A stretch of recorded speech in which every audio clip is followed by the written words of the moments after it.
Week 3, the wheat of life, the good seed, the salt of the earth, the light of the world, and the fishers of men. Day 4, morning nourishment. Matthew 5:13. You are the salt of the earth, but if the salt has become tasteless, with what shall it be salted? It is no longer good for anything except to be cast out and trampled underfoot by men. Luke 17:32. Remember Lot's wife. David's stopping established a twofold testimony in the universe. First, all the work in the universe should come from God, not from man. Second, all that matters is what God does for man, not what man does for God. David wanted to build a temple for God, but God said that he would build a house for David from which a kingdom would come forth. Even after God spoke this word to David, he fell twice. First, he murdered Uriah and usurped his wife Bathsheba. Second, he numbered the children of Israel. It is amazing that after the murder of Uriah, Bathsheba bore David a son, Solomon, and after David was chastised by God for numbering the people, he offered sacrifices on a piece of land as instructed by God, which later became the site for the building of the temple. The son and the site for the building of the temple both came out of David's being forgiven of his sins. Those who can see this will bow their head and worship God, saying, "It is not we who can do something for you, but you who does something for man."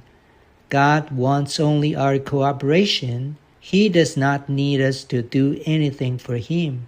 We must stop all our opinions, decisions, and ideas. We need to let Him speak, let Him come in, and let Him command. All we need to do is cooperate with Him. Today's reading. The you in Matthew 5:13 refers to the overcoming believers in the kingdom life. Furthermore, being the salt of the earth is a corporate matter, not an individual matter.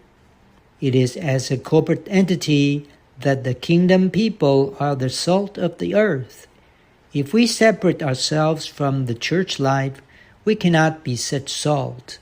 For us to be the salt of the earth means that we keep the earth from being fully corrupted. The earth, which was created by God, has become fallen. In a sense, it has become rotten and corrupted. But salt kills germs, eliminates rottenness, and preserves things in their original condition. Hence, the function of salt is to preserve what God has created. The entire earth is becoming more and more rotten. To the corrupted earth, the people of the kingdom of the heavens are the element that keeps the earth from being fully corrupted. They have the salting function of killing germs, eliminating rottenness, and keeping things in their original condition or bringing them back to their God-created condition. When the millennial kingdom comes, the whole earth will be salted. All the germs on earth will be utterly killed, and the whole earth will be not only regained by Christ, but also brought back to its God-created condition. This work will be done by the kingdom people. Wherever the kingdom people are, they should exercise a salting influence over those around them. In our neighborhoods, we should exercise our function of killing germs. If we are poor in spirit, mourning, meek, righteous, merciful, and pure in seeking God, we shall have a salting function. There will be no need to rebuke others or point out their mistakes and shortcomings. They will be salted simply by our presence. This is what it means to be the salt that kills the germs of this corrupted earth. Lot's wife became a pillar of salt because she took a lingering look back at Sodom. That look indicated that she loved and treasured the evil world that God was about to judge and utterly destroy. She was rescued from Sodom, but she did not reach the safe place that Lot reached. She did not perish, neither was she fully saved. Like the salt that becomes tasteless, she was left in a place of shame. This is a solemn warning to a world-loving believers.